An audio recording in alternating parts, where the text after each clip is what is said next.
Bom, boa noite. Primeiro, desculpe o atraso. A gente estava melhorando a imagem aqui para todo mundo ficar feliz. Eu vou apresentar rapidamente as pessoas aqui dessa mesa. Vou começar pela Carla, na nossa extrema esquerda. Carla é roteirista, diretora. Trabalhou na sala de roteiro dos projetos Vale Night, O Santo e Manhã de Setembro, entre outras várias coisas e publicidades dirigidas. Guta Carvalho, diretora de arte. Iniciou na ficção com o longa Nina, em 2003. Assina a direção de arte de outros longas como Cheiro do Ralo, A Deriva, e tive a oportunidade de trabalhar com ela em 4 sessões de sessão de terapia, temporadas de sessão de terapia. Vera Esteves é a nossa pesquisadora audiovisual. Muitos anos de trabalho. Trabalhou em projetos como o longa-metragem Noel Rosa, Descolados, da MTV, Assédio, da Globoplay e Meteoro, ainda por vir, além do Manhã de Setembro também. Luiz Pinheiro aqui, diretor-geral e showrunner da série Manhã de Setembro. Dirigiu os longas Mulheres Alteradas, Garota da Moto, as séries Moderns, Descolados e Lili a Ex. Bom, e o Manhã? Mas eu já falei, se é showrunner, dirigiu também. Bom, a ideia da mesa é fazer um paralelo da construção visual da série, usando a pesquisa como ponto de partida até chegar no produto final, nas cenas e como o conceito se formou junto. Desculpe, gente. Como o conceito se formou nesse trabalho que foi feito por essas pessoas e outras pessoas também, desde o início, né, da escrita e de um início de pesquisa até o produto final. Aí eu queria que a Vera começasse, por favor. Então, nesse sentido de ampliar essa discussão, de tentar compreender de que forma a pesquisa contribuiu para a criação dessa narrativa, desse personagem, a gente bolou aqui uma apresentação que é um encadeamento de imagens que relacionam as imagens pesquisadas e os frames finais do filme. Trazendo aí uma discussão que é o quanto a pesquisa é um processo de construção, né? Uma imagem, ela vai se sumando, ela vai se debatendo, ela vai se transformando até que você chega aí num resultado final. Então, eu vou passar para vocês aí. A gente pode começar com a apresentação. Podia diminuir a luz, por favor, para a gente passar um clipe inicial do Manhã de Setembro, por favor.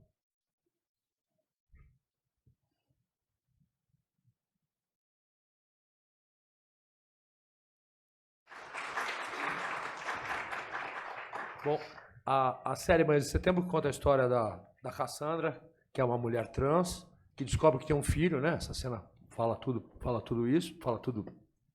da série. A cena dispara, né, o drama da série. O menino chama ela de pai.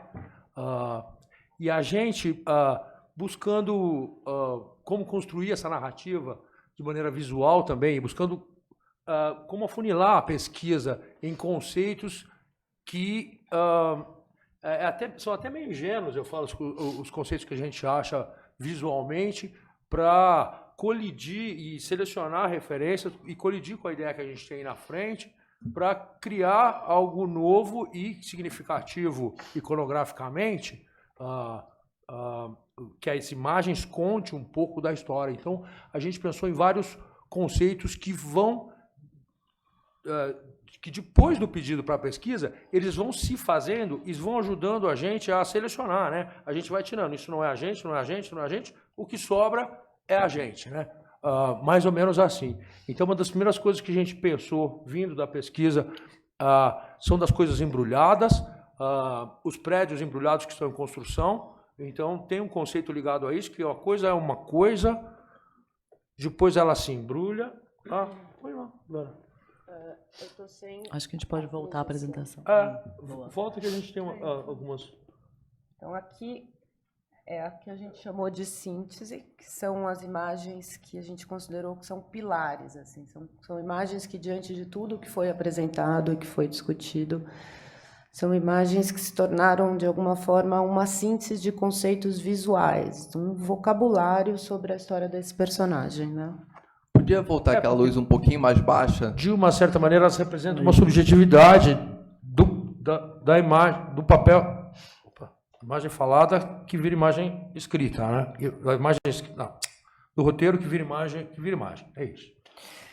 Então agora, essas são. Eu vou botar agora algumas imagens. Se você puder voltar para cá, a gente não precisa. Vai. Tá bom. Isso. As coisas embrulhadas, uma coisa. Você vai entrar depois, né? Calma, Vera, eu vou falar disso.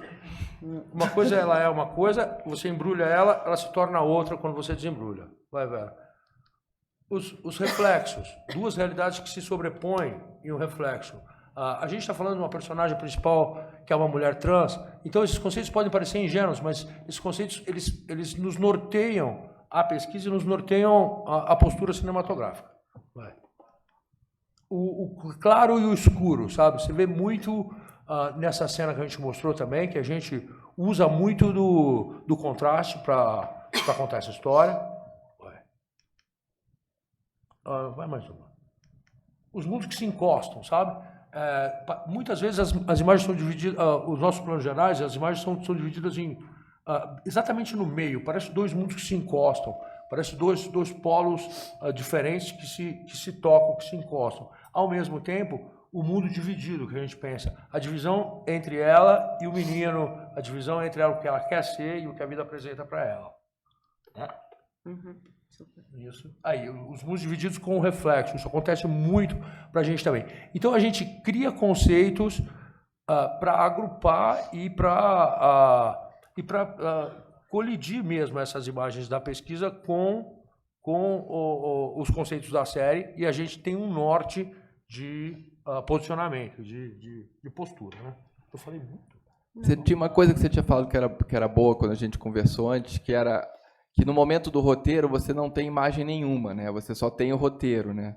E que essas imagens da pesquisa começam a traduzir um desejo e que isso depois segue para a equipe, segue até como se forma a famosa Bíblia, de uma certa maneira, né?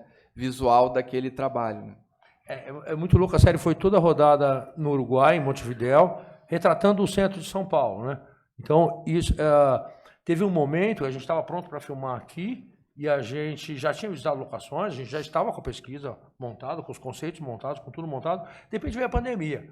Aí a gente, exatamente em março, que a gente estava entrando em pré, a gente chutou a filmagem, a gente foi andando, né, com a filmagem junto com a pandemia, como todos nós aqui, imagino, né?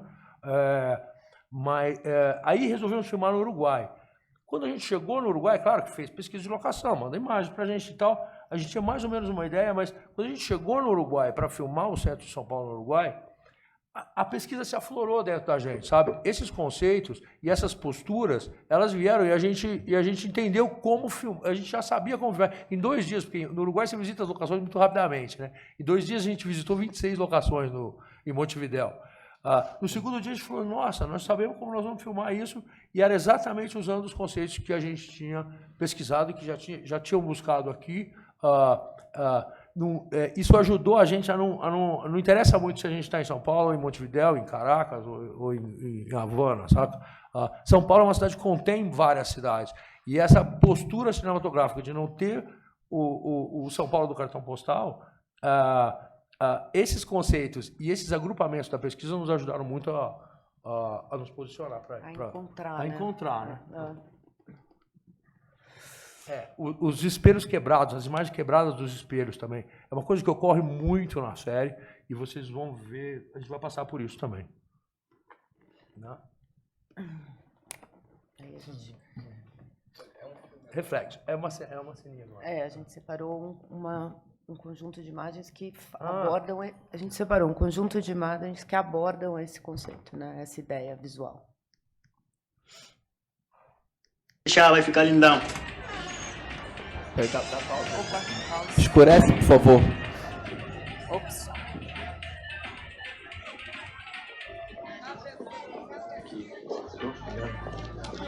Olá. Sim. 1 minuto. Então, em várias situações, em várias situações a gente busca um restaurante que tenha as janelas de vidro anguladas. A gente posta fora do restaurante, na maioria das vezes, ou de dentro para fora do restaurante.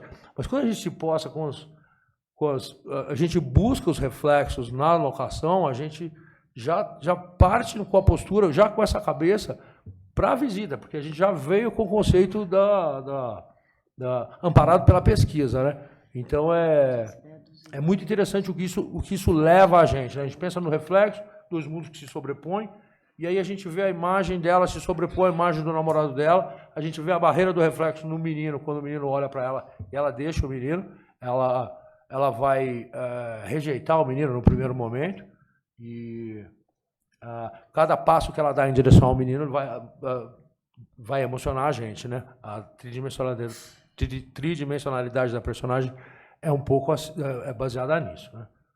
Nossa, já gastei tudo. Então, agora a gente vai... Deixa eu ver aqui um pouco.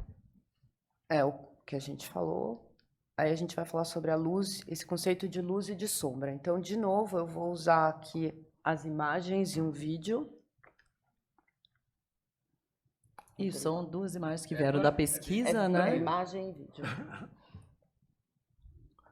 Diminui a luz, por favor. Então, a gente retoma essas imagens, né, para a gente reforçar essa ideia.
Então, o contraste ele sempre traz também esses dois mundos também, né? Essa coisa. Tem uma busca grande nossa, minha, junto com o Lito, a Guta, todos nós, né?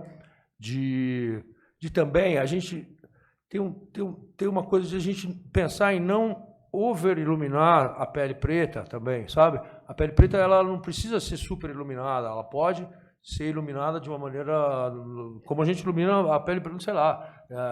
A gente não entrar nessa onda de ter nada que a pele preta suscite a gente fazer nada. Então, a gente abraçar fotograficamente isso também é uma coisa, sei lá, uma postura de respeito nossa também, é um jeito da gente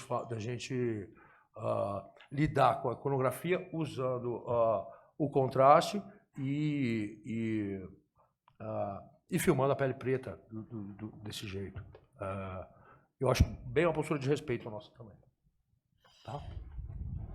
Maravilha, vamos lá. A gente vai apresentar mais um dos pilares, que são os mundos que se encostam. Então, agora vai imagem e vai vídeo.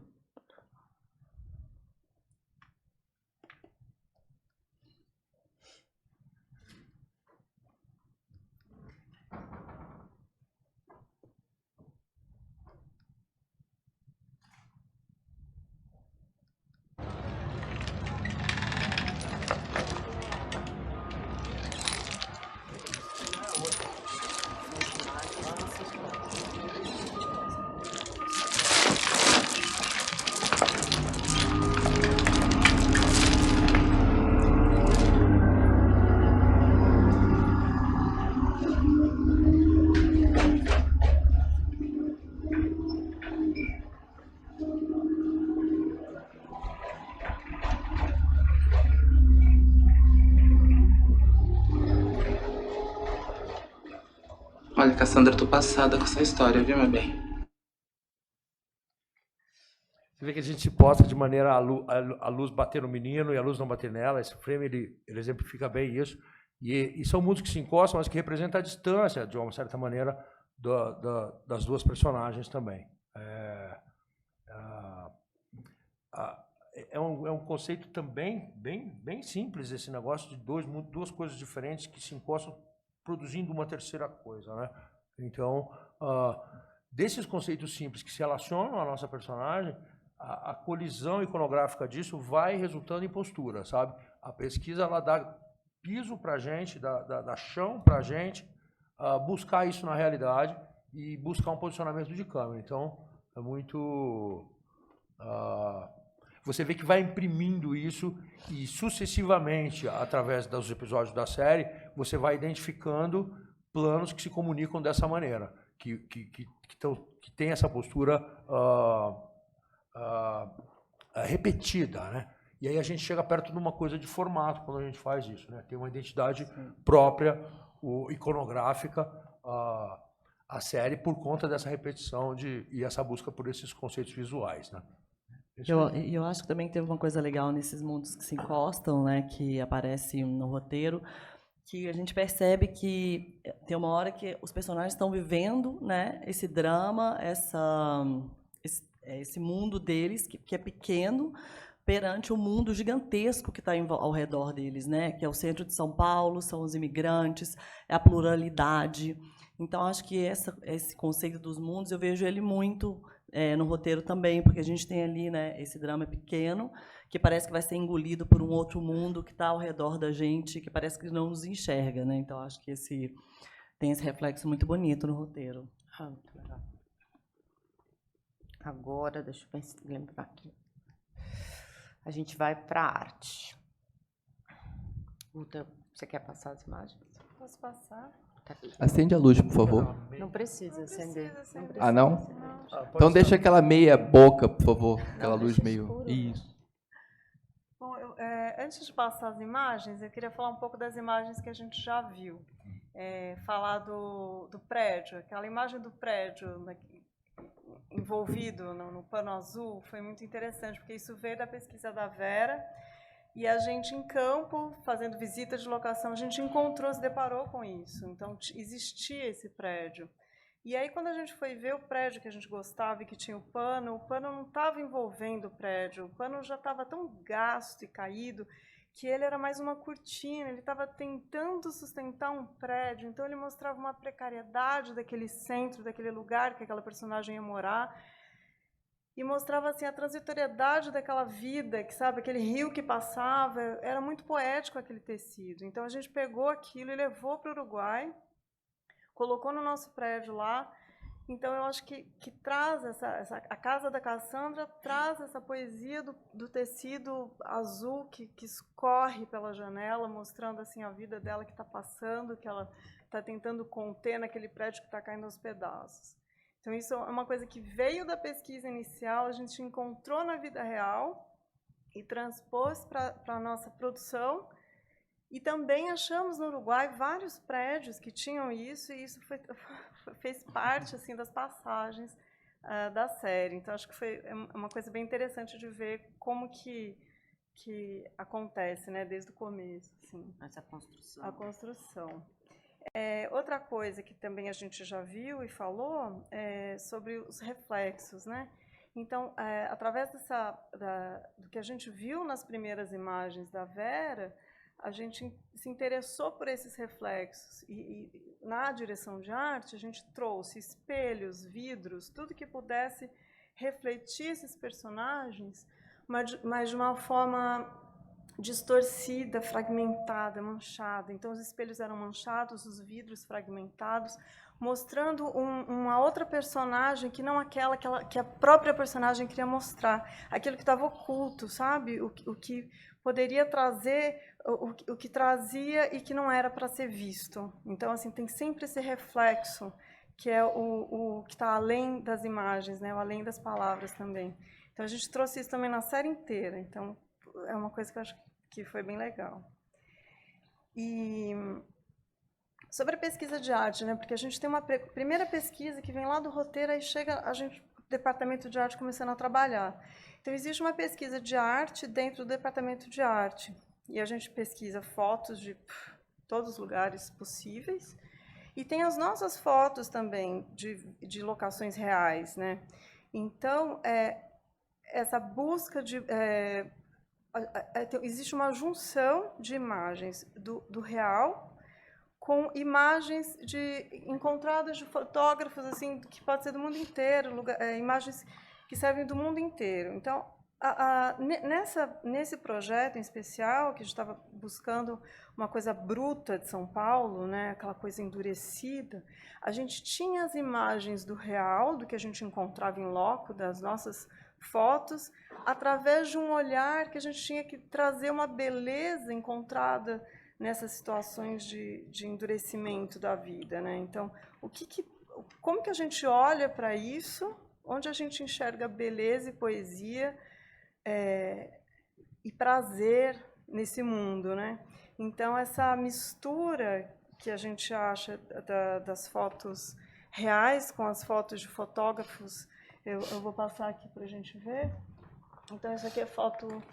Eu não vou lembrar os créditos, no final a gente tem tudo creditado.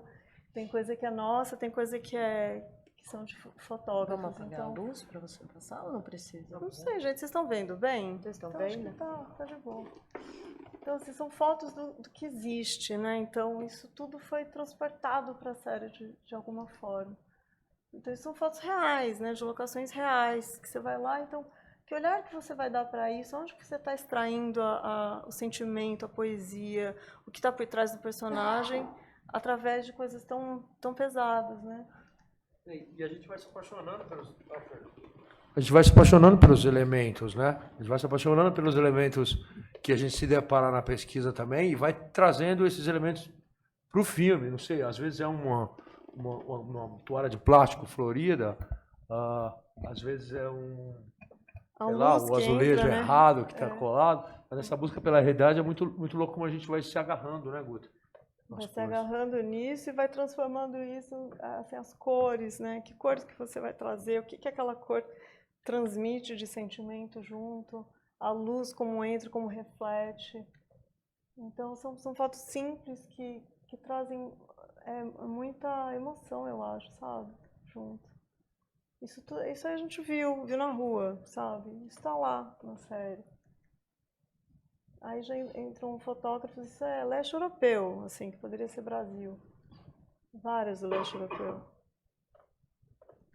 Todas elas têm alguma coisa além da foto, eu acho que, sabe, todas querem falar algo. E isso vai entrando dentro da gente, a gente vai montando essas imagens fragmentadas, elas se montam dentro da gente numa narrativa própria. E aí, quando você vai fazer o filme, a série, aquela narrativa está tão pronta que o negócio sai andando sozinho.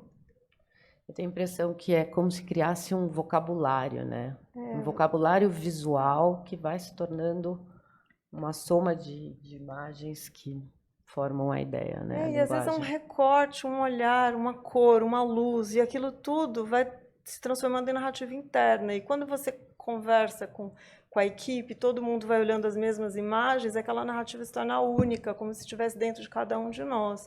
Então, na hora de produzir, aquilo sai, simplesmente vai. Então, quando a gente chegou no Uruguai, já estava dentro da gente. Então, o que a gente pôs para fora já existia dentro, e o dentro veio de São Paulo, né? Então, é mais ou menos isso. Para o roteiro é como se a Bíblia tivesse sido virado imagem, porque muita coisa da Bíblia, né, são as biografias, os passados desses personagens, que são as nuances que não estão no diálogo nem na história que a gente contou, né, mas que são importantíssimas para que o roteiro fique de pé. Eu acho que muito disso, quando você vê uma roupa de cama, o prato escolhido, a sensação que eu tenho é de que a Bíblia está ali contada. E às vezes é só um sentimento que tem na foto, não é nada. É um recorte, né? Você não usa a imagem inteira no seu significado, né? Muitas vezes você faz um recorte da imagem, né? Você pega um aspecto que é interessante e leva com você, né? Sim. É isso, de arte, acho que... O Dardenne, né?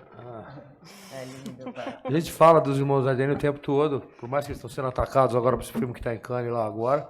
Eu sou um fã de carteirinha, assim, do cinema, muito por causa desse trabalho também, né? A gente investigou muito os irmãos Dardenne para entender os tempos, para entender o tom, para entender várias coisas que tem na nossa história.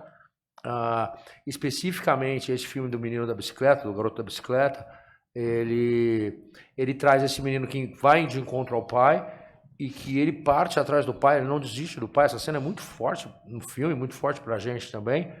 E a parte essa cena, tem várias similaridades assim, de tom e de postura com... É claro que os irmãos Dardenne, óbvio. É legal também quando a gente parte de referências de alta cultura para diluir elas. Assim, tem uma coisa que é uma falta de pudor nossa assim também com relação à pesquisa, sabe? A gente é meio despudorado, a gente pega os irmãos Dardenne, mistura como um caldeirão de coisas, colide com as coisas e vai de cara de pau. Não é uma... A gente em nenhum momento sente que a gente está colando ou que a gente está fazendo alguma coisa que... em nenhum momento a questão ética entra na nossa frente. Tem um lance da colisão das coisas que existem e das coisas da subjetividade que está na cabeça da gente. E muitas vezes a gente pega o jeito que o menino olha para o pai, o jeito que o menino segue o pai nessa cena do filme dos Dardenne, ele dita muito a referência do nosso ator mirim quando ele anda atrás da mãe. Então, é uma coisa que vem, aí eu não sei, vem da nossa relação, né? Vem do nosso contato. Aí eu falo, putz, aquele filme dos Dardenne, o que tem nele? Aí de repente a gente se depara com um negócio que, pá, aquele negócio cola na gente, aquilo. E aí a gente colide aquilo com a história que a gente está fazendo e sai uma coisa nova, né? Quer pôr outro, né? Vou pôr. Então agora vai um vídeo. Diminui a luz, por favor. Nós vamos pôr o Dardenne e vamos pôr o nosso.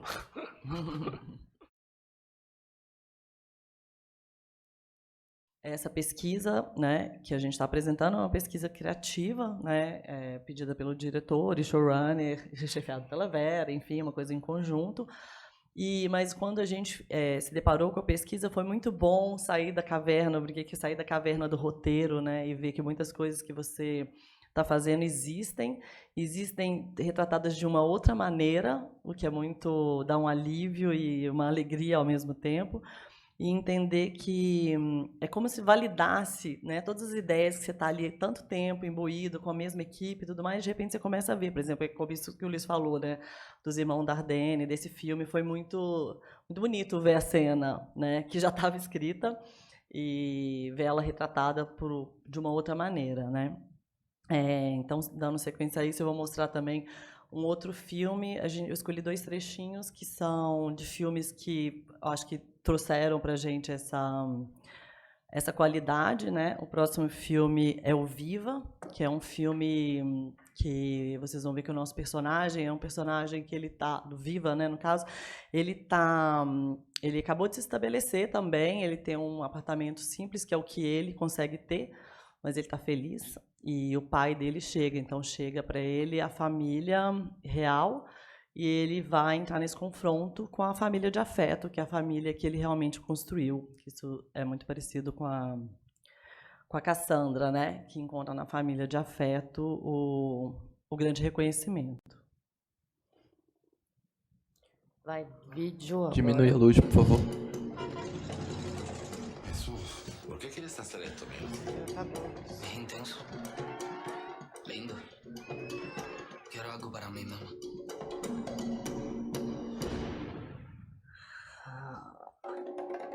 Por lo menos tienes algún nombre. ¿Es que te parece Godzilla? Viva. Amore sul raggio dello film diretto. No se trata de tararear la letra de la canción. Tienes que hacerlo con sentimiento. Una gota, un no sé, una Si no me das lo que te estoy pidiendo. El amor va bajando, el daño a peldaño. Playándote así, todo el mundo riéndose de ti. No lo vas a volver a hacer mal. Te pregunta quién eres, para hacerte saber El tiempo que les queda juntos, trata de ser tú, de ser quien tú eres. que el amor desbarata.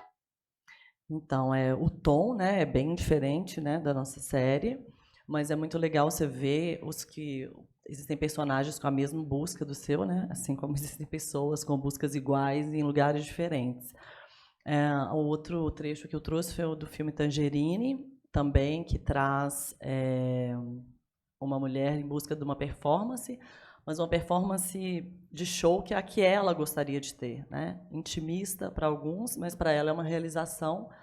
Isso também nos ajudou muito a pensar em como a Cassandra seria quando ela subisse no palco, né? Essa mulher de casca grossa, que vive no centro, que anda de moto, que tem uma vida dura, né? Que performance ela está fazendo? É para o outro ou é para ela? E foi muito gostoso assistir essa cena, porque sim, a nossa cena já estavam escritas, mas eu acho que essa questão do palco, ela talvez seja uma das últimas coisas que foram se revelando, né, na feitura.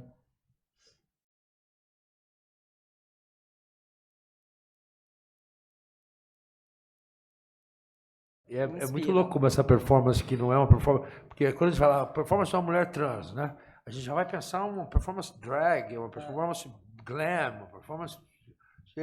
E aí a gente não queria isso, a gente não achava que era isso. Ela cantava Vanusa no subsolo, ali no Lago do Aroche, sei lá, no subsolo, no centro da cidade, e ela ia cantar de uma maneira intimista para ela, pequena, e a gente se depara com esse filme que tem uma mulher performando, uma mulher trans nesse bar também. O filme Tangerine, ele tem uma vibração também super diferente do nosso, ele é um filme frenético, é um filme muito interessante.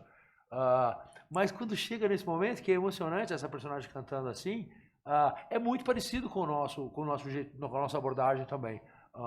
Então, a gente vai montando esse quebra-cabeça com as referências de pesquisa e a gente vai imprimindo isso na série, né?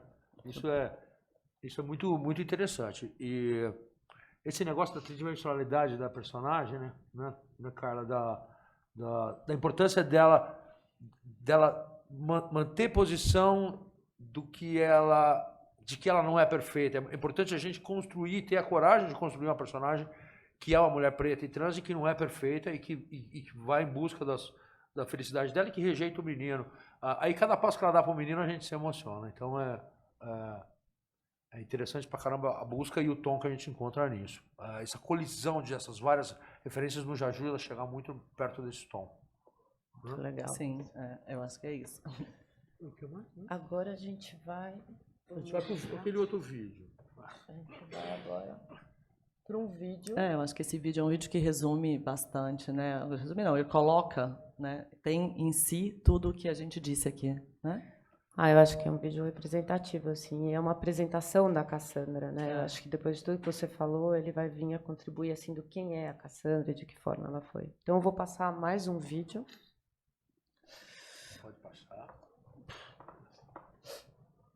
Pode abaixar a luz, por favor.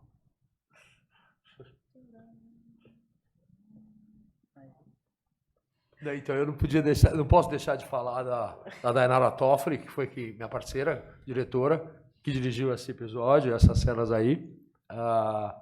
É muito... Eu fico emocionado de ver de novo aqui, eu vi 40 vezes, sei lá, eu me emociono toda vez que eu vejo.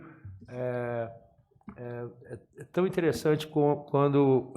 outra coisa, a Lineker, ter uma atriz como a Lineker como performando, né? É muito louco. A gente, se vocês repararem, ela canta live, sabe? Outra ousadia nossa foi filmar com uma single cam, com ela cantando live. A gente filmou com uma Alexa Mini LF e a gente... e ela repete, eu falo, mas Lineker, nós vamos mesmo fazer isso? Você vai cantar igual. Ela falou, claro, eu sou cantora, né, Luiz? Eu canto. Beleza, então vamos nessa. E se vocês veem, tem as músicas, a trilha sonora no Spotify, ou qualquer outro Spotify, em qualquer outro, em todos os players, né? Tem a trilha sonora da série. que é um pouquinho diferente da trilha sonora que passa na série em on, né? Porque ela está cantando live aqui e lá ela faz uma versão de estúdio, é uma versão de estúdio que está impressa lá. Então, são coisas que só uma conjunção de fatores faz a gente conseguir fazer, né? E aí tem uma diferença, pode ser imperceptível, como tudo que a gente monta em volta da série, tem essas coisas que passam batida pelas pessoas, que a gente determinou antes, são coisas que ficam agarradas na gente também. Eu não consigo deixar de prestar atenção em várias coisas. Quando ela sai de casa naquela primeira cena, a cena do Blim Blom, que a gente chama, né? Que é o Blim Blom da campainha, ela desce a escada, sobe uma nigeriana comendo esfirra, sabe? Isso estava no roteiro, né, Carla? Sim, estava no roteiro. Eu também acho que tem uma coisa que estava pensando agora, vendo, né, tudo de novo. Acho que tem 2 etapas quando você está lá no roteiro, imageticamente, né? A primeira, para a gente, eu acho que foi dar de cara com essa pesquisa, que foi assim, nossa, olha, o que a gente escreveu existe, está aqui, está legal, todo mundo está entendendo, está todo mundo falando a mesma coisa. E a última, que é ver filmado, né? Que aí é o dia que você chora bastante.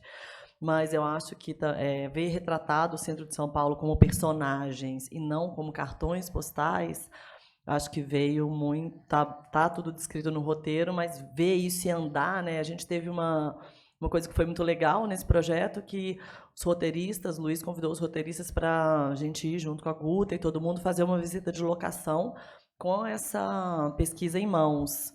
Então, depois de eu escrever a primeira versão, a gente saiu, a gente foi almoçar no Filé de Moraes, comer a comida que o Ivaldo serviria, a gente andou no centro, a gente foi nos possibilidades de apartamento de Cassandra.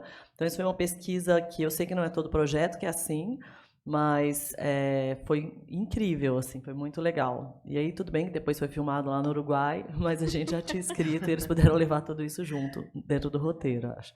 Muito legal. E eu lá no Uruguai falava, Guta, eu preciso de uma esfirra na mão dessa mulher, porque é uma nigeriana comendo esfirra só em São Paulo que tem, sabe? Então, é uma coisa que ela tem nigeriana comendo a esfirra mordida pelo meio do caminho, e várias coisas assim, né, Guta? A gente vai levar o carrinho de milho, vai construir o churrão, o churro. Então, divertido. E são detalhes que a gente identificou eles antes e que a gente... que eles estão ou não no roteiro, eles passam a estar no roteiro e que faz a gente ir atrás dessas e como você presta atenção nisso quando você precisa mais, né? Porque aqui você vê, a câmera está na rua, ela está na rua, é São Paulo. Quando você tem que levar isso para um outro lugar, você tem que prestar atenção em cada pedacinho, o que é que traz São Paulo para cá. É interessante. Eu acho que tem uma coisa aqui que eu queria ainda que a gente chegasse, que é, mas como é o processo? Né? Porque não, a gente viu, né, das imagens sínteses, mas eu imagino que a gente, para chegar nas imagens sínteses, leve um tempo, né? Então, eu queria entender como é que é o processo de trabalho entre vocês até chegar nas imagens sínteses e depois a continuação disso, o desenvolvimento disso. Tá, eu vou tentar explicar e vocês vão aí me ajudando a complementar. Então, eu sou uma pessoa que trabalha com imagens, né? O meu trabalho e o meu movimento é dar significado para as imagens, né? Então, eu vejo uma imagem, eu tento entender a fotografia, a luz, a palheta, tento abrir ela para tentar entender como é que as coisas foram se relacionando até que você chega num resultado final e é uma imagem que tem um significado, né? Ela transmite uma emoção. Então, o primeiro passo na pesquisa é ler o roteiro. À medida em que você lê o roteiro, você tem uma compreensão meio pequena ainda do personagem, mas aí existe a conversa com a direção. Então, eu conversei com o Luiz me contou do personagem, me contou da narrativa do personagem. A partir daí, você começa uma busca de imagens que se relacionem a alguns conceitos que estão colocados ali. Eu acho que o que eu faço bem no meu trabalho, fiquei pensando nisso quando eu vim para cá, é essa curadoria, esse recorte, assim, diante de tudo o que existe, né? É interessante, num primeiro momento, entregar um material vasto, variado, para que o diretor e a equipe achem o seu caminho, se identifique com aquele material. Mas é importante saber o que entregar, né? Que qualidade tem essas imagens e que tipo de relações você está sugerindo, né? Então, a partir dessa primeira entrega, esse material é dado para a direção, para a equipe toda, e existe um tempo que esse material fica para que as pessoas vão entrando em contato com ele. É muito interessante da pesquisa, porque à medida que você vai visualmente, né, trabalhando com imagens e descartando imagens, assumindo imagens, somando imagens, você vai, na verdade, se aproximando do seu personagem. Você vai começando a conhecer cada vez mais a história que você está contando. Então, você dá essa primeira etapa, fica esse tempo ali sendo digerido, até que existe um segundo encontro. Nesse segundo encontro, já existem algumas coisas que passam a ser interessantes seguir e outras que não. A partir dessas coisas que vão ficando, você começa a afunilar a sua pesquisa. Então, você começa a seguir caminhos. Não é mais interessante abrir, é sim começar a fechar. Então, se a gente está falando de sombra, de que forma essa sombra pode ser? De que forma essa cidade pode ser vista dessa maneira? Você vai aprofundando, né? E esse trabalho é contínuo. O que eu acho é que quanto mais existe troca na pesquisa, mais rica ela é. Troca com o diretor. Com o diretor de arte, com o fotógrafo, com o roteirista. É isso que torna rico, porque essa devolutiva é muito importante para mim, assim. E eu acho que para vocês também, assim, porque a gente vai cada vez chegando numa mesma página, né?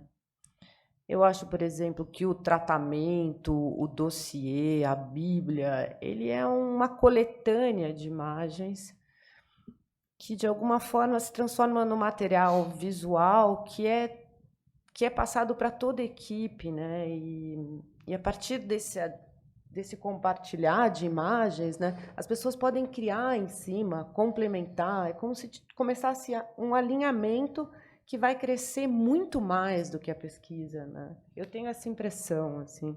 E é muito louco como o Still, os fotógrafos Still, e a Vera trouxe vários trabalhos de fotógrafos Still, paulistanos e gringos também, aquela mulher, como chama o menino das fotos dos vasos? Cadê aquelas fotos dos vasos? Vou mostrar aqui. Não, vou... Eu vou de novo aqui na projeção, por favor. Vou aqui de novo na projeção. Então, aqui... então, o que o Luiz está falando, e eu acho que vai ser muito bom para exemplificar para vocês de que maneira eu enxergo a pesquisa, né? Então, diante de tudo o que eu vi que falava sobre a cidade, que mostrava São Paulo, então tinha Gustavo Minas, que foi um fotógrafo que a gente se utilizou muito dele, foi muito interessante esse encontro com o trabalho dele. Roberto Wagner, são vários, assim. A gente chegou nesse fotógrafo, que é um japonês que mora em São Paulo e que fez um retrato sobre o centro de São Paulo. Aqui o que vocês estão vendo de texto, é uma apresentação do autor sobre o trabalho dele. Então, a gente percebe que ele fala em transformação, né? Ele fala que a visão que ele tem da cidade é uma cidade em mutação, né? E aí, esse é um pouco do trabalho dele. Então, essas imagens, elas trazem, né, uma visão. Então, é uma paisagem em que você tem o vazio trazendo a presença de algo que já existiu e algo que vai existir. Igual a nossa personagem, né, Vera? Semelhante à nossa personagem. Então, isso veio muito de encontro, assim, ao que a gente estava procurando. A Guta falou uma coisa que era uma visão ainda um pouco diferente dessa imagem. Era essa ou era outra, Guta? Então tá, não. Isso ocorre muito em São Paulo, esses dentes assim de não cidade, né? Você anda pelo centro de São Paulo, geralmente tem um estacionamento com tapume, com grafite e um dente no meio, dois prédios assim. Também era uma busca para a gente de representar São Paulo, buscando esse tipo de iconografia do centro, esse tipo de sensação que São Paulo dava lá em Montevidéu, saca? Então, isso foi muito importante para a gente também falar, olha, gente, não venha me perguntar onde está São Paulo, porque São Paulo está já na nossa cabeça, já está impresso na gente, sabe? Não venha procurar o Copan na nossa série, ou quem tiver em volta, não venha perguntar onde está o Copan, não, saca? Deixa a gente filmar que está tudo bem. Vamos nessa que vai dar certo. Então, essa tranquilidade, desculpa. A pesquisa de arte, toda a pesquisa iconográfica traz essa tranquilidade para a gente conseguir também barrar as noias de quem não teve acesso ainda, do canal, de todo mundo para entender, ou deixar a gente buscar a nossa busca, que a gente estava bem dentro dela. Né? Não, pode continuar. Aí eu vou mostrar um pouco mais do trabalho desse fotógrafo. Então, a ideia aqui é mostrar que, tá vendo?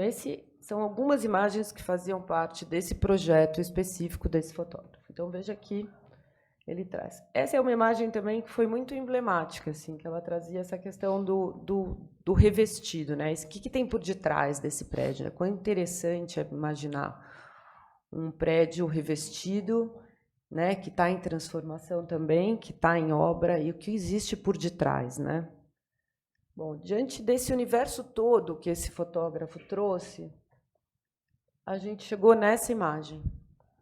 E a gente se apropriou dessa imagem e se distanciou do que é o trabalho desse fotógrafo. Então, o trabalho dele tem um caminho, mas existe um aspecto ali que nos foi trazido e que a gente fez um recorte nesse trabalho e se apropriou dessa imagem e transformou essa imagem.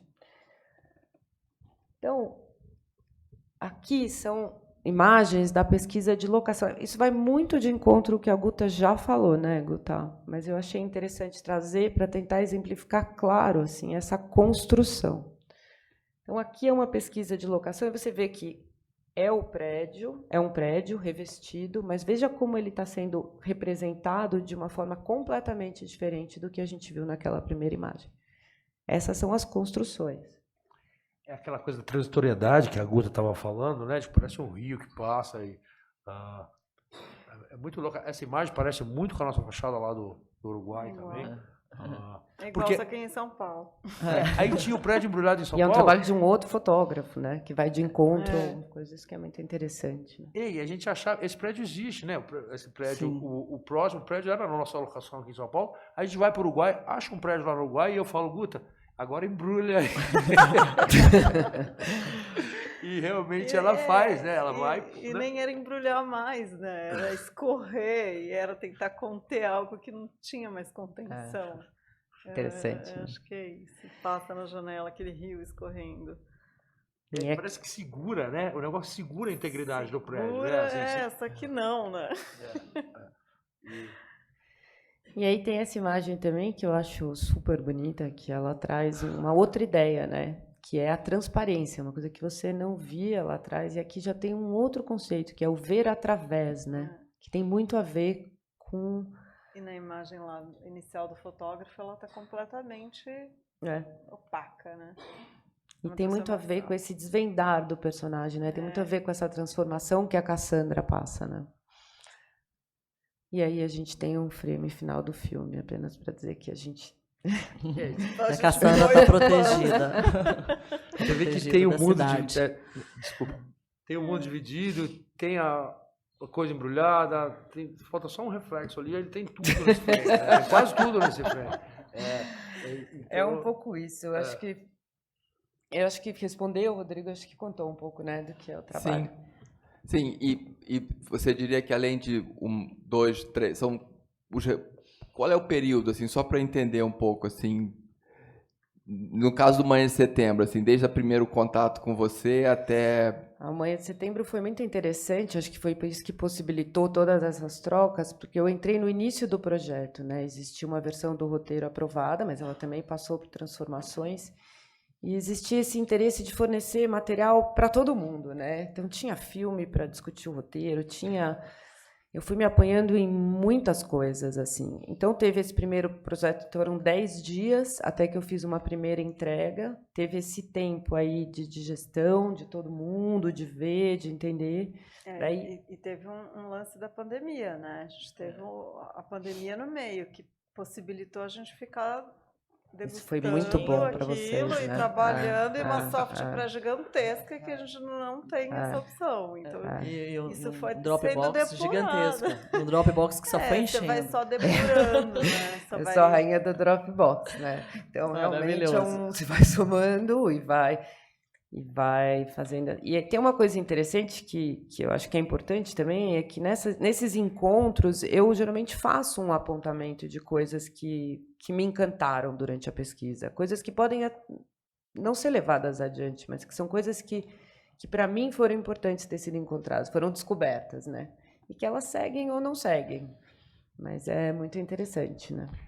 Tem um momento também que o streaming agora vem dar um nome que a gente não dá, mas sempre existiu esse momento da gente mostrar e dizer o que a gente vai fazer. Então é o show and tell que eles falam, né? Que é uma reunião de produção para o canal, vamos nessa. Vamos lá. Sempre teve isso na publicidade, no cinema e tudo, ou para a produtora, ou para o produtor do filme, ou para quem está. Você chega uma hora que a tua pesquisa de arte, a pesquisa da arte e a locação e a realidade do roteiro se junta e você faz um documento gigante, que é um documento que tinha 137 páginas, sei lá, para ser dito em 1 hora para o canal. Então era uma loucura, mas era um momento que tudo se juntava, que é assim, a gente partiu desse prédio embrulhado, porque ele quer dizer isso. Lá no Uruguai tem esse, aqui em São Paulo tem esse prédio embrulhado, lá no Uruguai tem esse. E nós vamos filmar no prédio embrulhado porque é a transitoriedade das coisas, depois quando você desembrulha, é outra coisa. Então, você vê que tudo é o conceito, a iconografia, o caminho para você dizer o que você vai fazer antes de filmar, né? Porque enquanto você não filma, meio que não existe, né? É subjetivo demais esse negócio. Então, você vai juntando os elementos e esse momento do show and tell é um momento que a pesquisa se faz muito presente, todas as pesquisas, né? A pesquisa de arte, as pesquisas do conceito, e é um negócio meio frenético, porque tem que estar condensado ali no conceito, de maneira que você vai falando, e alguém, se alguma coisa incomoda alguém me interrompa. Senão a gente vai falando e vai andando. Mas é um momento também de junção de tudo, para a gente tentar dizer o que a gente vai fazer com o dinheiro da galera lá, sei lá, o dinheiro do streaming. Nós vamos pegar o seu dinheiro e vamos tentar chegar nesse lugar aqui. Vamos tentar não, né? Vamos chegar em algum lugar. Então, tem um momento que a pesquisa, esse momento a pesquisa ampara a gente muito também. Continua. Eu acho que eu estou tranquila, acho que eu expliquei, assim, tô super... Sim. Sim. Algum de vocês quer falar mais alguma coisa? A gente abre para perguntas. Pode abrir. Podemos abrir? Então, a gente gostaria de abrir para pergunta. Se vocês tiverem alguma pergunta. Pode ser um pouco menos. Acho que tem que receber o microfone e falar nele, porque é gravado a sua pergunta. Vai chegar. Oi. Boa noite, obrigado, gente. Eu queria saber de vocês o quanto desse processo, por exemplo, esses 10 primeiros dias de pesquisa, ou ao longo do resto da pesquisa, o quanto ele vai rolando já com uma troca, ou você apresenta, eu trouxe isso aqui depois de 10 dias, e aí depois faz mais um processo, depois faz mais uma apresentação. É isso mesmo, exatamente, porque... É exatamente assim, tem um tempo que eu preciso ficar sozinha para conseguir saber exatamente o que eu acho que é interessante ser mostrado, né? Então, são 10 dias sozinha, daí tem esse tempo deles, 10 dias, volta para mim, eu tenho uma segunda trabalho daí mais focado, porque daí o Luiz, nesse caso, ele me pediu coisas específicas. Eu preciso me aprofundar nesse momento para entender melhor como eu vou retratar a relação da Cassandra com o filho. Daí você começa a ir para um outro lado que você não foi. Então tem momento sozinho, encontro, momento sozinho, eles trabalham, volta de novo, vai indo até, sei lá, nesse projeto específico foram 3 momentos. E tem um momento que ela defende também, ela defende os conceitos do que ela está buscando, sabe? Depois desses 10 dias tem um encontro entre nós, e é um volume grande de material, mas ela vai e vai me falando, né? Tem um confronto não, tem ali ela vai mostrando o que levou ela a buscar aquela imagem e por que na cabeça dela aquilo se liga com a nossa série. E a gente vai, é muito legal, né, Vera? Porque vai vai tirando e vai sobrando coisas, né? É muito interessante, assim. E essas trocas são importantes para ela pra caramba também, porque ela vai se enveredando por caminhos ali, Você vai conhecendo cada vez mais o que está passando na cabeça do diretor, de que forma ele está enxergando. Isso é um processo, né? Você não tem uma resposta direta sobre isso, né? Então é um processo. Você vai começando a entender o que para ele é importante, o que para a direção de arte é válido. E aí você consegue ir se aprofundando. Acho que é isso. Obrigado. Nada. Oi. Oi.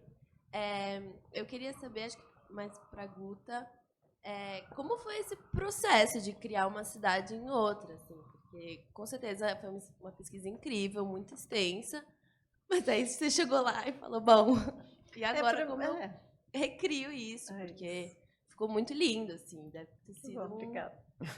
Não sei, eu olhando e falei, meu Deus, ela fez uma cidade em outra. Primeiro tem aquelas pessoas que falam, vamos fazer no Uruguai, que é quase igual. Uruguai e São Paulo é a mesma coisa. Você só respira fundo. Ele que quer filmar. Tá, vamos. Não, você tem que pegar pontos que são ícones, assim, coisas...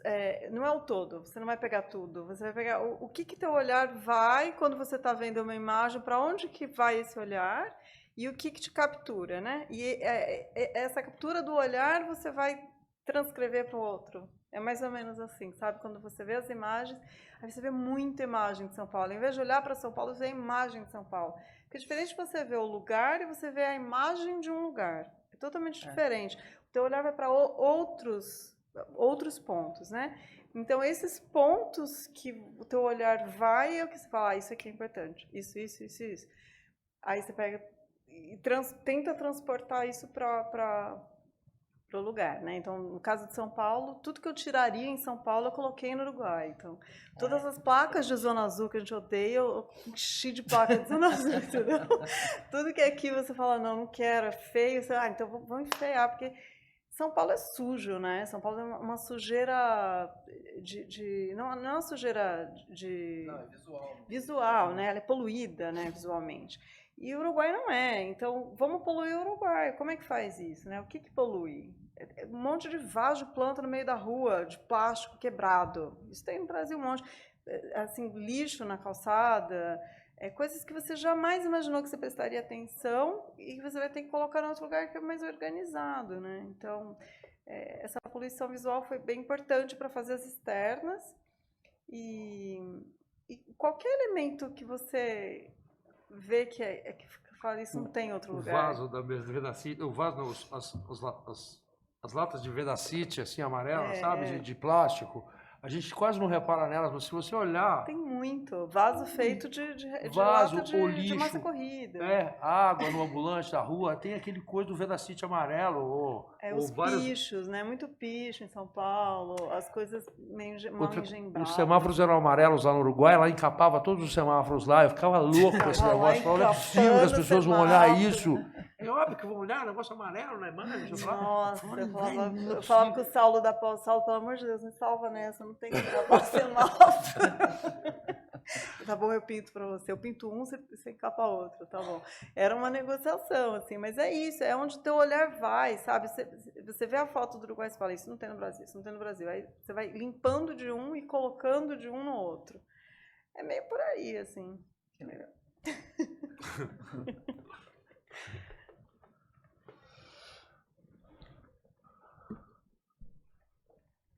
Mas só para eu entender, vocês fechavam a parte da rua para fazer isso? E também, eu tenho várias perguntas, mas eu vou meter a duas, eu acho. Queria saber como é que é a relação com a fotografia nessa conversa da arte, para entender também como enganar que é São Paulo, se houve isso. E também uma pergunta com a fotografia sobre... Vocês criaram um alfabeto, uma linguagem, um conjunto de regras que podem ser quebradas, né, visuais. E como que isso foi pensado junto com a fotografia também, em termos de imagem, junto com a arte, né, que a gente já tem mais E é isso.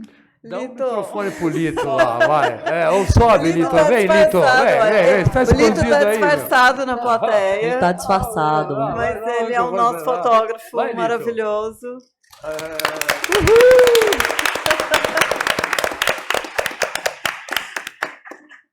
Litão, com você. Então, eu não sei se eu vou responder tudo, porque quando eu vi que ia chegar em mim, eu fiquei já transtornado. Mas, enfim, a fotografia, ela segue a pesquisa da Vera. A Vera já ilustrou. A gente estava tão... Acho que tinha uma coisa aqui que eu ficava pensando, enquanto eles estavam falando aí na mesa, que, assim, foi ruminado e ruminado e ruminado. E acho que aquilo que a Guta falou, quando chegou no Uruguai, a pergunta da garota ali, chegou no Uruguai e a gente via, e via o que tinha de São Paulo ali, e a gente se apegava, a fotografia foi junto. Então, assim, o que estava na frente da câmera, a direção de arte botou para o nosso olhar e o olhar da Vera, enfim. E a luz, a gente resolveu encarar o que tinha. Sabe? E que a gente tinha um pensamento. São Paulo, a gente ia encontrar uma luz alta.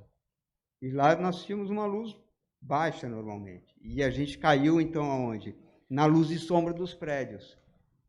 Que aí a gente chegava próximo do nosso São Paulo, que os prédios, inevitavelmente, geram as sombras. Então, a gente buscava no Uruguai, onde tinha luz e sombra ali. E se apegava muito nos estilos, eu não sei, assim, de ter estilos de São Paulo, estilos da cidade. E aí, até estava falando com o Hermel aqui do meu lado, que tem um fator que o Saulo, ele não só limpou e pintou os postes... O Saulo é o artista de 3D que nos ajuda também. De pós. Ele contribuiu com a gente, assim, né? Muito. Tinha uns skylines que ele botou, né? Tinha essa coisa, ele sujou e limpou coisas, né, para nós. Então, é um conglomerado de coisas mesmo, né? O roteiro pediu uma pesquisa para a Vera, e isso aí foi sendo mastigado pela equipe inteira, e a fotografia foi lá capturar isso. E nós demos de cara lá com as coisas, tipo... de assumir, por exemplo, de olhar de dentro do apartamento com o prédio, a fachada do prédio do outro lado da rua, tomando sol. Isso daí foi uma coisa que acho que deu essa sujeira, não sei, essa precariedade que tem em São Paulo, né?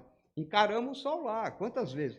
E expõe mais para fora do que para dentro, sabe? Dentro da kitnet também, que é uma coisa... interessante para caramba. Exatamente. A gente, com isso, assim, para poder encarar o sol lá do outro lado, na janela, a gente fazia o que o Luiz falou. A gente expunha por lá.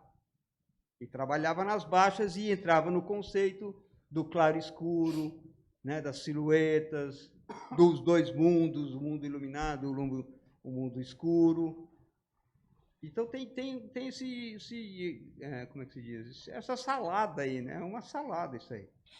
É nada. E é uma misturada. Não, mas é uma salada. É uma salada olhada. Salada que depois se une, né? Então, você me perguntou, no meio da sua pergunta, tinha uma coisa do rigor também cinematográfico que a gente faz, as regrinhas que a gente tem, né? Que a gente fez isso muito junto também, Lito. A câmera ela é lisa o tempo todo. Uma coisa nossa, ela nunca está no ombro. Por mais suja que seja a nossa imagem. Agora, teve um momento entre nós três, assim, da gente pegar, e a Dainara junto também, da gente falar, é a sujeira da cidade e é o raw da fotografia inspirada no realidade. A gente fez um pacto, assim, falamos, nós já estamos velho, vamos fazer o que a gente gosta, vamos filmar do jeito que a gente gosta, vamos usar a câmera que a gente gosta, com a lente que a gente quer, e vamos correr o risco. Não tem ninguém assistindo quando você está filmando, sabe? É só nós ali. Então... roda, sabe? O mais importante é o play hack ali. Você aperta o play hack, point and shoot. Ó. Aperta o play hack e roda, mas se posiciona dentro da postura, né? Esse momento foi muito legal entre nós três. E tudo que você vê na rua nessa série, lá no Uruguai, nessa temporada foi colocado. Ela fechava quarteirões, assim. Todos os carros naquela atravessada de rua, os ambulantes, as pessoas cruzando a rua, tudo, os churros, naquela outra cena também, era tudo colocado. E, putz, os extras uruguaios são ótimos perto dos nossos extras aqui, sabe? Eles não olham para cá, mas são super, não sei, eles atuavam juntos, sabe? E, então era incrível. Tinha uma cena que eu falava, meu, tem um mendigo no meio do set. Não, é o extra, é o figurante que tá ali. Eu falava, gente, como é disciplinado esse figurante? Como é? Então, teve esses elementos, a luz muito interessante lá e uma conjunção de coisas que fez a gente também conseguir. Mas a gente fez um pacto de só fazer o que a gente ia gostar. Né? Foi um pouco isso. Total, de confiança. E mesmo isso mesmo, o Lito me falava, eu já tô velho, não aguento mais. Vamos fazer do jeito que dá. E aí ficava com o diafragma na mão, né? A Iris Cooler ali. A Iris era na mão dele, a Iris. E, puta, tinha hora que eu olhava e falava, que orgulho, Lito, que você é, meu, vamos lá pra fora o treco. Caralho, você é o orgulho do Brasil nessa Iris aí, meu, esse diafragma aí, puta que pariu. Então, também tem esse entendimento, a gente é amparado por várias coisas e tal, e tá ali para fazer, mas tem um entendimento nosso de falar, putz, vamos pro pau aqui nesse negócio, vamos fazer, né? E a sorte, não, né? A sorte. Cabem produtos interessantes, fotograficamente, tecnicamente, de temas interessantes, no streaming também, sabe? Deveriam caber. Então, esse produto mais refinado também, que a gente perdeu com a perda do incentivo, que balançou e tudo, mas deve e tem espaço, a gente tem que forçar o espaço de coisas mais refinadas no streaming e a gente fazer coisas interessantes e puras, aí, com intenções puras para o streaming. Porque se é como tudo, né? Se a gente deixar, vira tudo uma grande comédia, mas a gente tem que forçar esse lugar refinado, esse lugar de coisas boas no audiovisual com relação ao streaming. Eu acho isso muito importante para a gente. Boa. Muito boa. Alguma outra pergunta?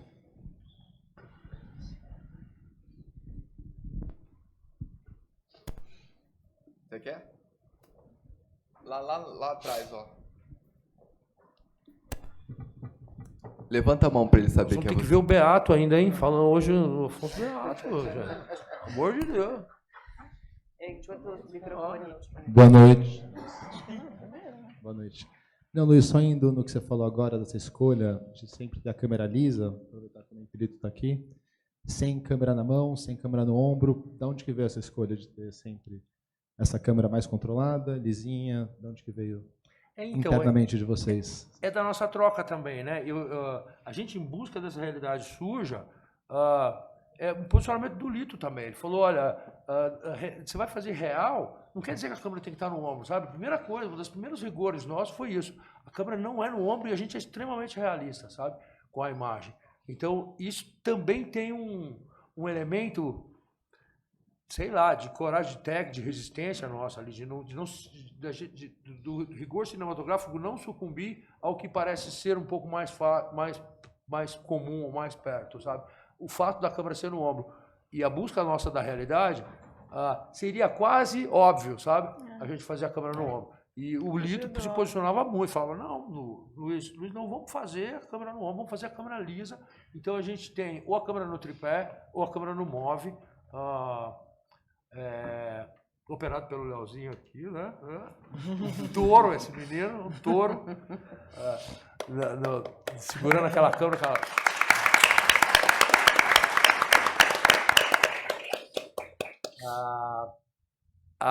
o Supreme Prime lá, né, 1.5, todas as lentes do mesmo tamanho, todas as lentes com diafragma 1.5, a técnica incrível que a gente tinha para fazer. Agora, esses rigores, eles devem, a gente faz e a gente segue, sabe? Por exemplo, 10 centímetros under, como é que chama? Eyeline, whatever. Sei lá, é 10 centímetros abaixo da linha do olhar, sabe? Sempre está abaixo da linha do olhar. Então, é outro rigor esse. Você sempre abaixa a little bit under. Um pouquinho para baixo da linha do olhar, sempre. É outra coisa também. Então, quando você põe ela 10 centímetros abaixo da linha do olhar, fatalmente você vai ver a conjunção do teto da locação ou do estúdio que você for fazer. Então, fatalmente você precisa de um teto para fazer a perspectiva do treco. Tá? Muitas vezes a gente roda com lentes abertas, com o diafragma super aberto e próximo. Então, às vezes, a linha da quadra é a sua perspectiva, sabe? Não é a linha da fachada, é a linha do mundo, quase. Sei lá. Tinha hora que eu olhava no Uruguai, as ruas planas, longe, eu falava, gente, estou vendo até a curvatura da terra de tão longo que é a perspectiva do negócio. Mas esses rigores são seguidos sempre, é quase um manual para a gente, de rigoroso cinematográfico. Que mais? Tinha várias coisas, né? Sei lá.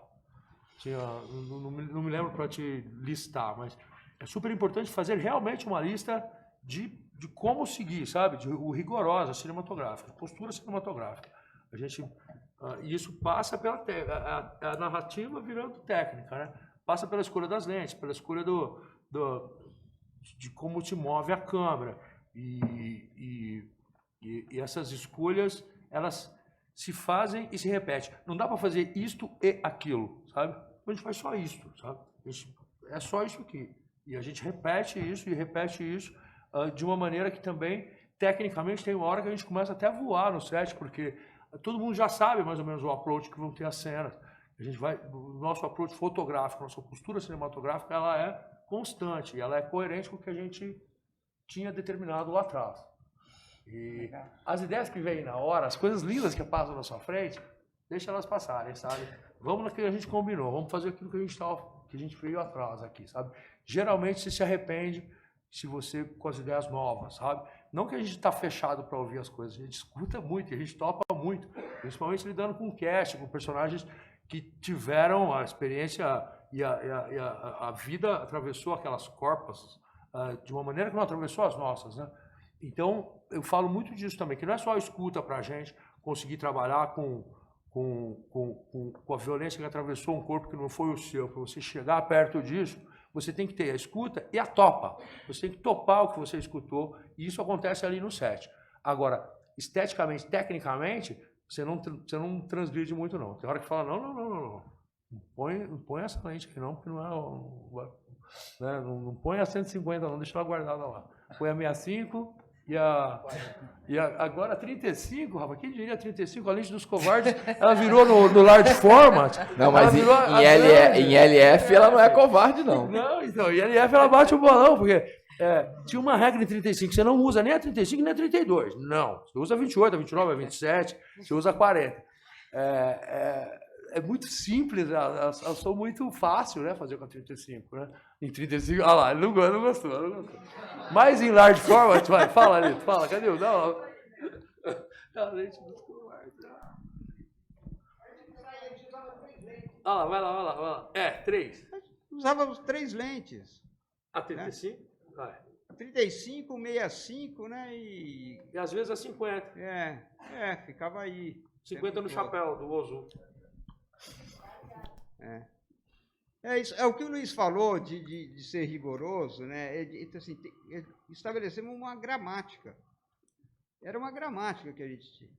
E essa coisa de não câmera na mão, ela foi muito importante. E os planos fixos, né? A gente tinha muito plano fixo para contemplar aquela situação lá, não para se enfiar no meio e ficar mais uma pessoa. A câmera na mão é uma câmera subjetiva, né? Sei lá, essa é a minha teimosia com a câmera na mão. Total. E assim, a gente tinha, no caso, tempo e orçamento, a gente filmava 3,5 páginas por dia nesse projeto, que é um luxo, né? É cinema, né, que a gente está fazendo. É luxo, não, é o que tem que ser, não é um luxo. É o que deveria ser. Então a gente tinha plano contra plano, o cinemão. Muitas vezes ele segue a didática do cinemão aí, porque você tem tempo, quer dizer, tempo / grana, para fazer o cinemão. Porque se é o low budget, não faça o contraplano, sabe? Faz só o plano. O contraplano não precisa. O low budget, o baixo orçamento, ele precisa da linguagem, ele precisa da ousadia, ele precisa da postura ousada, rigorosa também. Mas para fazer cinema, com plano, com contraplano, com câmera fixa, com não sei o quê, Precisa de tempo, não adianta, não adianta. Precisa de orçamento e tempo para fazer, porque senão é gostoso fazer baixo orçamento também, porque você consegue ser ousado e ninguém te... As pessoas têm medo de te atrapalhar que você não cumpra, né? Então ninguém consegue te falar muito assim, será que você está fazendo, será que não está fazendo? E aí você consegue fazer só a linguagem, só aquilo que você pensou, sabe? Sei lá, eu sou muito apegado a essa coisa do rigor e da gente fazer o que a gente tinha imaginado que a gente ia fazer antes, né? E aí, ser técnico, né? Você vai se formando técnico. Eu não sou fotógrafo, eu não tenho background. Claro que eu tenho, né? Fui assistente de produção, produtor, enfim, da publicidade. Mas você vai virando técnico e isso vai ajudando você a usar as ferramentas para contar a história, para ser rigoroso na história. Desculpa. Muito bem, Alguma mais pergunta? Tem uma pergunta ali. Daqui a pouco ele vem, tudo bem. Boa noite. Oi.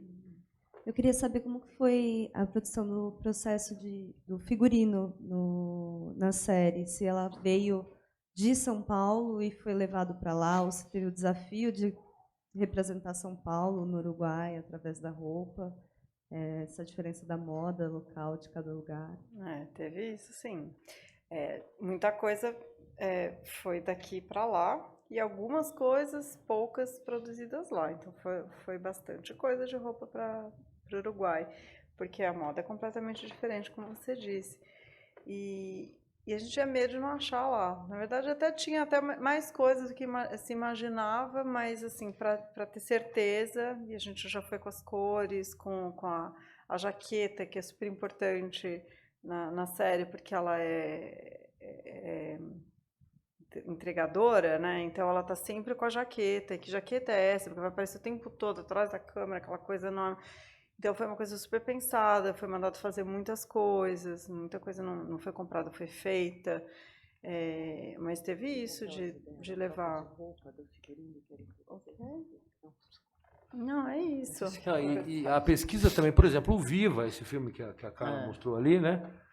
O personagem principal do Viva usa 3 camisetas e a terceira é a primeira de novo, então usa 2. Usa 2 camisetas a personagem. A azul, a rosa, a azul e a rosa de novo. Então isso também ajudava a gente vendo referências dessa, ajuda a gente a falar, putz, é a mesma jaqueta, ela tem uma jaqueta só. É a mesma jaqueta a série inteira. Não tem dinheiro nenhum, não tem né? 2 O jaquetas. personagem não tem dinheiro, não pode ter um monte de roupa e também não tinha casa antes. Aí de repente ela vai para uma casa, ela tem guarda-roupa, não é assim. E a cronologia também, né? A série se passa em poucos dias, né? Poucos dias. Então, pouca roupa. Então deu para levar tudo, né, para lá. Esse negócio da série se passar em poucos dias também, que é um negócio de roteiro importante isso também. Porque a Cassandra rejeita o menino. Mas isso acontece em uma semana, sabe? Não é que ela fica rejeitando o menino um ano, sabe? Ali ela já vê o menino já canta, o menino é encantador, né? Então ela já aflora. Então é muito interessante isso também na curva da série. E a jaqueta tinha um monte de jaqueta, e aí tinha uma, né, só essa aqui. Aí a figurinista a Aline Canela ficava triste. Ai, Luiz, eu produzi essa jaqueta tão linda, você precisa usar. Não vamos usar, não. É uma só essa aqui. Mas tem 5 da outras iguais, pra gente pôr na dublê, na coisa nela. Não vai usar a outra, põe só essa. Puta. Mas segue esse lugar do rigor aí também, segue esse lugar da gente tentar chegar mais perto da realidade. Sim. E houve uma pesquisa de figurino também? Teve esse... Sim, isso foi feito tudo no Brasil antes de ir para lá, uma pesquisa muito de vida real, né? Então, o figurino foi bem baseado na realidade e, lógico, com aquele olhar que a gente tem que ter da realidade para a mágica do cinema, né? A gente não está fazendo documentário, né? Sim. Então, teve esse olhar, mas uma pesquisa muito baseada no real, que foi bem legal, assim, acho que a gente conseguiu trazer isso. E tem uma pesquisa, assim, porque a Lineker é trans, então é uma pesquisa mais complexa, talvez não é todo mundo que saiba por onde começar, né? Então é uma pesquisa que vai além do que a gente está acostumado, assim. E muito legal, tinha várias pessoas trans, e isso é muito rico para o figurino, né? Porque traz novas abordagens, assim, maneiras de pesquisar e de buscar, e acho que eu gosto muito do resultado. A gente teve na segunda temporada a oportunidade de ter a Britney Federlini como a diretora assistente, junto comigo com a Dainara, e a caracterização foi feita pela Ebony, né? Pela nossa querida Ebony, que fez a caracterização. Então, era muito confortável assim, o lugar o camarim da Ebony para a gente. Era um lugar que sempre, vários projetos que a gente fez com ela, né, era um lugar de paz, né, no meio daquela loucura toda. Era um lugar de saber onde ela estava postada e tal. E principalmente falando da Cassandra e falando de uma corpa trans na nossa personagem principal, né? Tem muito significado isso. A gente tem uma mulher preta e trans como personagem principal na época de extrema direita no poder, sabe? Tem um significado de resistência também. A gente deve buscar esse posicionamento político em tudo que a gente faz também. Ele está permeando a nossa vida agora. A gente precisa se atentar para isso. E a gente precisa, em tudo que a gente faz, a gente tem que ter hoje um posicionamento político. Eu brinco que o niilista morreu e virou político, sabe? O niilismo morreu e nós viramos todos políticos agora depois de um tempo. Isso não é ruim, sabe? Isso é bom e a gente, sei lá, a gente tem que ir em busca de construir um país melhor aí, tentar viver um novo ciclo, sei lá, cultural e econômico, que a gente reconstrua o país aí, né? Nossa. Aliás,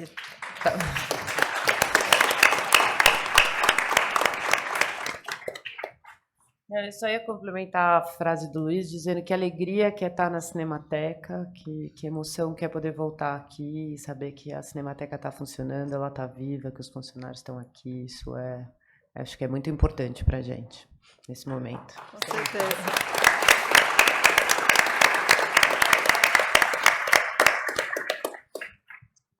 É realmente uma honra. Obrigado, né, gente? Obrigada. Legal. Tem mais algum? Não? Acho que deu horário, né, Rodrigo? Vai. Sim. Eu acho que se não tem nenhuma mais perguntas, acho que a gente pode encerrar. Muito obrigado pela participação de todos. Obrigada, e até amanhã. Obrigada. Obrigada, hein?